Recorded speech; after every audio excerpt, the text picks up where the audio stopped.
teachers are extremely committed in Singapore. The teachers I speak with really want the best for their kids.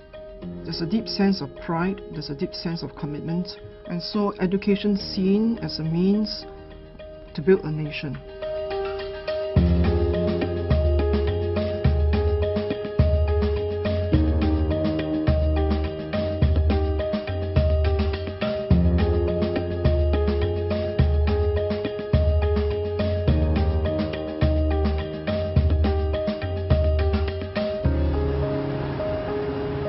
I would think that we take education very seriously because we are really a very small country.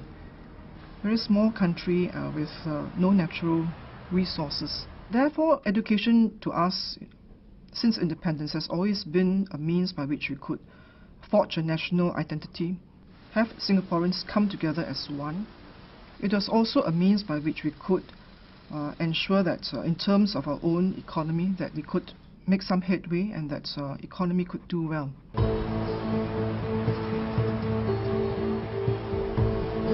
As the Ministry and the government more broadly have emphasised Singapore as a global city and have emphasised that its future lies in staying and developing as a global city, the role of teaching and education more broadly continues to get re-emphasised by the government. So over the last 12 or 13 years, there have been a series of policy announcements by the government that have really emphasised the critical role that education plays in nation building. We deeply believe that the teacher is the key in bringing about changes. You can have all kinds of reforms.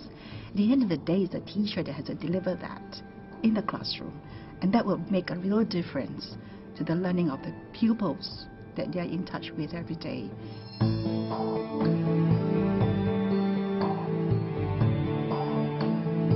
So in the very early years of our independence, the country was very poor, but yet we had to quickly educate a very large number of young people. So what we did was to have a very centralized, efficient system to build up the education system very quickly. So schools were built in a cookie cutter style, teachers were recruited in huge numbers all at one go. And after we've solved that problem, the next stage was to raise educational attainments. That was a very important phase in our development because it really focused on the craft of teaching and learning. Okay, so same thing, we will have 2 students to every terminal. If you have any issues with the terminals, raise your hand and I'll come to you. Okay? Let's go. I think our basic belief is that no education system can be better than the quality of its educators. And so we place great emphasis on recruiting the right teachers. We start with a fairly high academic standards that our teachers are recruited from the top 1/3 of every cohort of students. And from that top 1/3, they go through a series of tests and interviews to ensure that we recruit teachers who are passionate about teaching and who cares about students. Then they go through rigorous training at the National Institute of Education.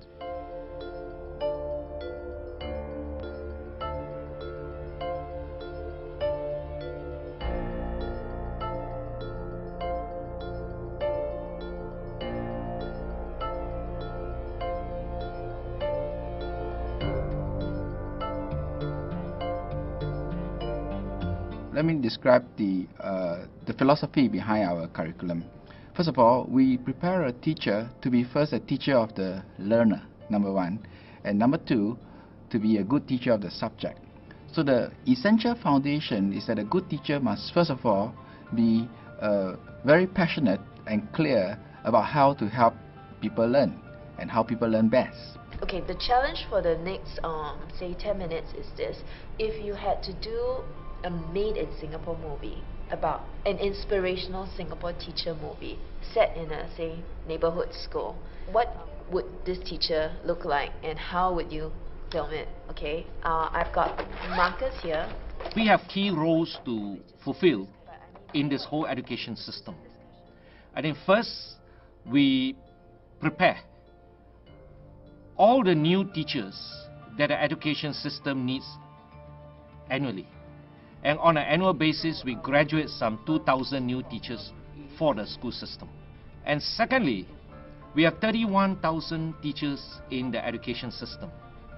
And our policymakers rightly identify that the professional development of the 31,000 teachers in the school is as equally important as that of preparing new teachers. What are the key factors in this task? I think if you ask a question like this, we are only asking the students to just plonk the answers on the paper. So how can we put this question into a Socratic questioning, and which type of Socratic questioning would we use? I think we're a deep believer of lifelong learning. At the pre-service level, we cannot teach our beginning teachers everything, what it means to be a good teacher. We have to encourage our beginning teachers to combine and be involved with continual learning and in-service courses. And there's plenty of professional development opportunities for them. And I think that access, and the support is, I think, an envy of many countries. There is quite a systematic approach towards developing teachers who are already in the schools. In fact, the ministry supports this professional development of teachers and recognizes its importance by allowing every teacher to have an entitlement of 100 hours of professional development time to help her or him to become a better teacher.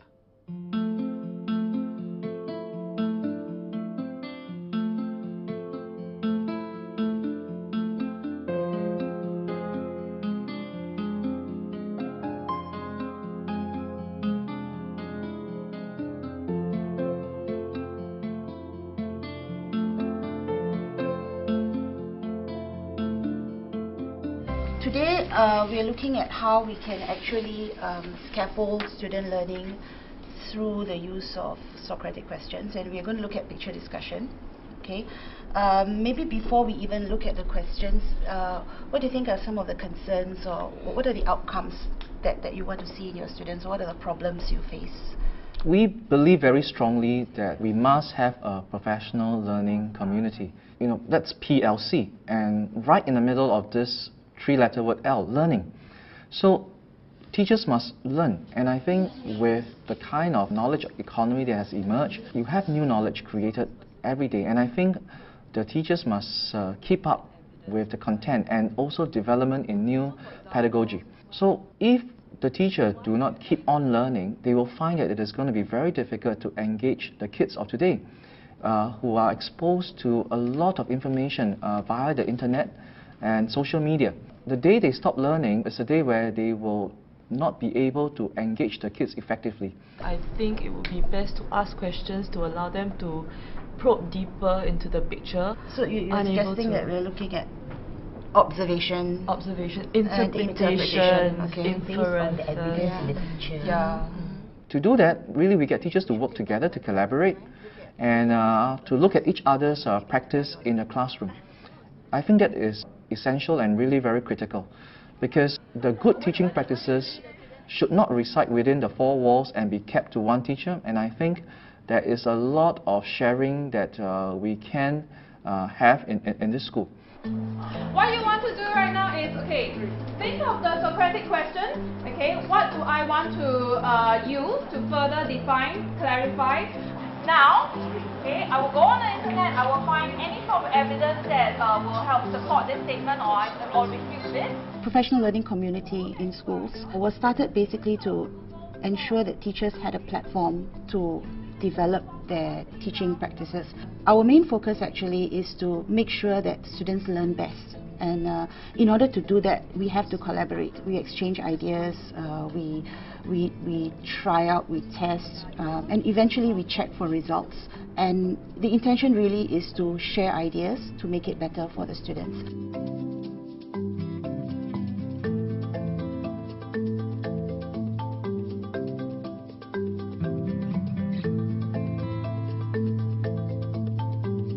Follow that URL.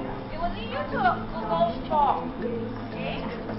Using that Google form, I want you to key down some of the things that will help you.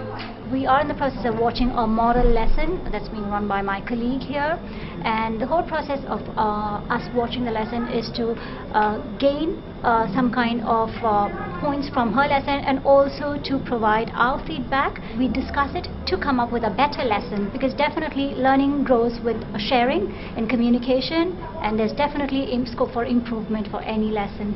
What do you understand national service to be? When you think about it, what comes to mind? My dad once told me that many boys, before they went army, they are like still kids, and even though they are 17, 18, but they still behave like kids. But after going to army and get training, they get pumped, after that they get more mature. There's always something new to learn. You're never at a standstill. You're always moving ahead, pushing boundaries, trying to discover new things, new ways of teaching. So it's exciting because you don't get caught in a rut. Even if the pedagogy is sound, there's always a technology that's always challenging us, and we always have to find new ways to connect with the kids and to challenge them. This is the question there. Velocity is defined as the rate of change of distance with time. Is it true or false? So I want you to tweet me your answer. So this is how you tweet. This is the format that you need to tweet. So you put in @ vote by tweet 1. In the early 1990s, the teachers really are the monopoly of knowledge, and they are the one that comes to the class to deliver that knowledge so that the students can acquire them. But today, knowledge is no more a monopoly among the teachers, because students can get knowledge from a myriad of sources. And hence, the role of the teacher today, yes, there is still a component of knowledge imparting, but there is also a very large component of facilitation. That means facilitate students where they could get the right knowledge, how they could synthesize them, how they could discern the information that they get. Energy cannot be created or destroyed. Okay, what principle is this? Principle of conservation of energy. Okay, good. So we look at technology very meaningfully, and we see how can we leverage this technology to make a very significant impact in the classroom instruction. I'll give you an example. In a classroom of 40, it is really impossible to get 40 students to ask 40 questions at one go. When we use the instant messaging tool, we open 40 windows to 40 kids. They could ask 40 questions at the same time, and the teacher could see their thinking on the technology tool that they use. And kids get more excited because they are using the tools that they are very, very good in using, not just the pen and the pencil. Right, everything consolidated on one PowerPoint slide. Use the main thing as a skeleton, then you add on to the different parts. Okay? A lot of our younger teachers are coming in. They're a lot more savvy in the use of information communication technology tools. And I see them teaching the more senior teachers how to use those tools effectively.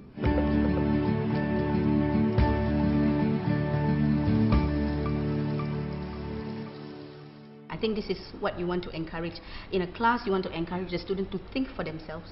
Okay. Yeah, correct. If you do not know the answer, it's okay. Yeah, but just be honest that we are here to learn together. Correct. So I really think that this research that you have done really prepare yourself better in the classroom. Yeah. And then that within a department, we also assign mentors to teachers. So new teachers come in, they are not left alone. They will be mentored by very experienced teachers who have taught for more than at least 5 years.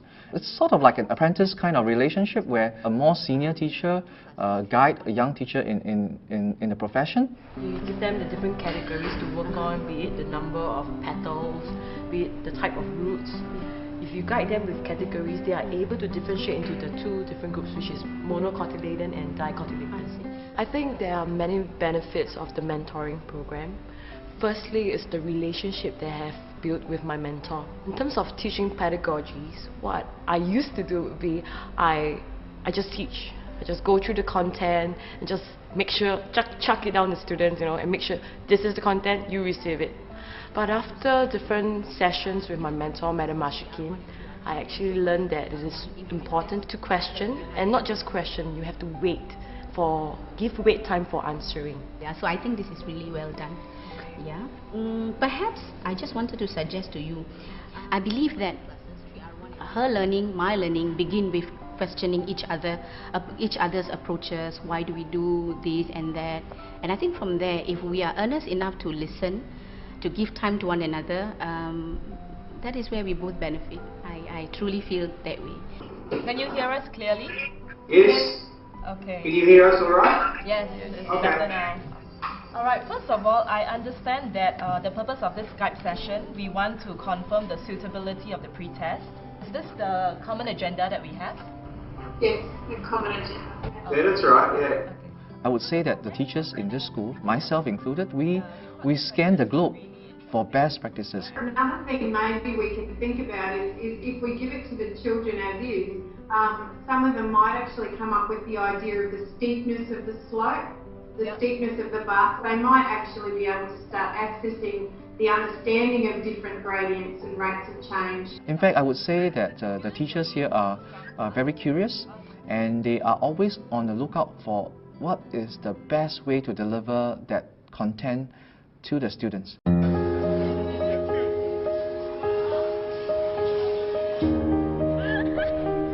Teaching is not a job. You are here for a calling. And because it is a calling, it can only be fulfilled if you have a passion for it.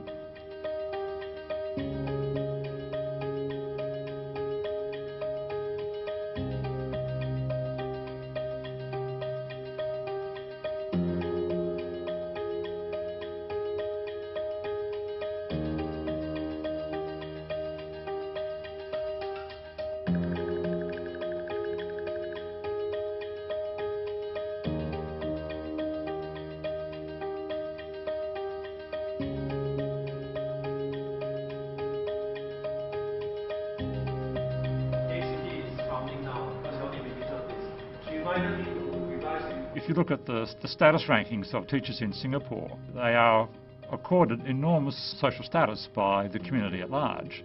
So they're right up there with doctors, lawyers, judges. There's a sense that teaching is a really important professional role that they play in the community.